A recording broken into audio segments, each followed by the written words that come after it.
Saligumba.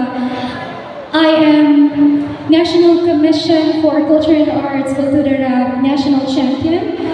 And I am also Best Vocalist during the Battle of the Bands in Iloilo Scholastic Academy when I was still in high school. And currently I am a musical theater artist of Philippine Educational Theater Association. I started singing when I was still a kid, pero kauna I was a classical singer. It was Sir Edison Natanias who actually taught me how to sing pop song. And now because of him, because of the techniques, generous and very generous na heart ni Sir Edison, and I was able to sing different genres, and it's all because of the techniques na gitutukan natin ni Sir Ed. And this time, I'll be giving you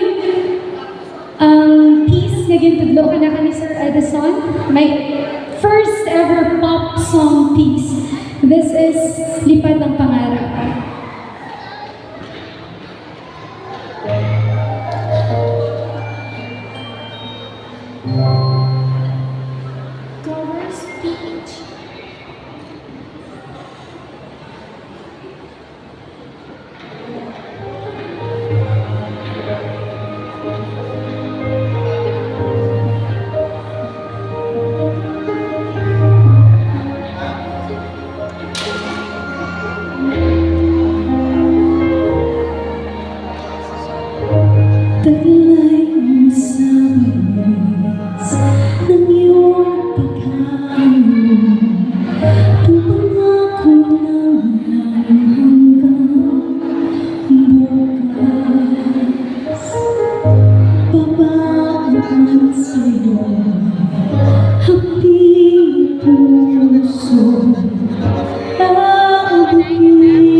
Hello, good evening everyone.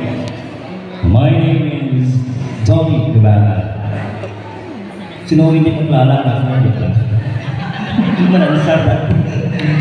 By the way, I started singing when I was 7 years old. And I was a grand champion in Pakpak sa Kabatuban at Kulasi, grand champion at Valderrama, and the grand champion also to the singing idol sensation at Cavite City, and also the grand champion of singing sa Salawan, Iloilo City, and also a grand champion together with my co-singer Sir Ed, and National Commission on Culture and Arts National Obligations, and there's so many more. Okay, so ladies and gentlemen, this is my song. This is one of my favorite song, teleserye, Maging Sino Ka Ba? No? Okay? So, Mr. Operator, music.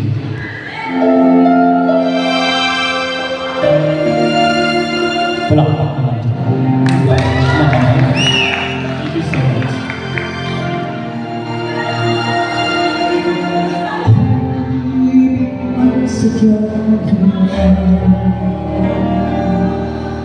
Tuwas ang sagsang kailangan. Dahil mong pag-ibig wala ako pakialam. Basta mahal kita kailan pa man. Huwag ka mag-isip na ano pa.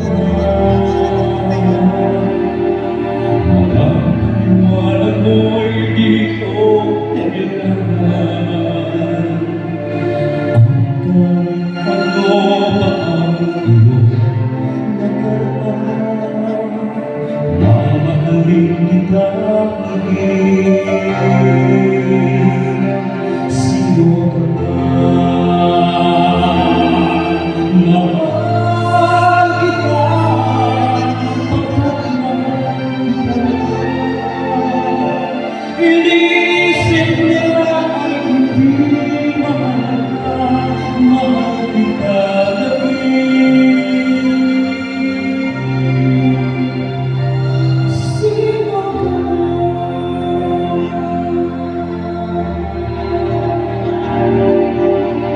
Nahihirap na ikaw ay ibigin ko. Ako'y isang bulag na uwi.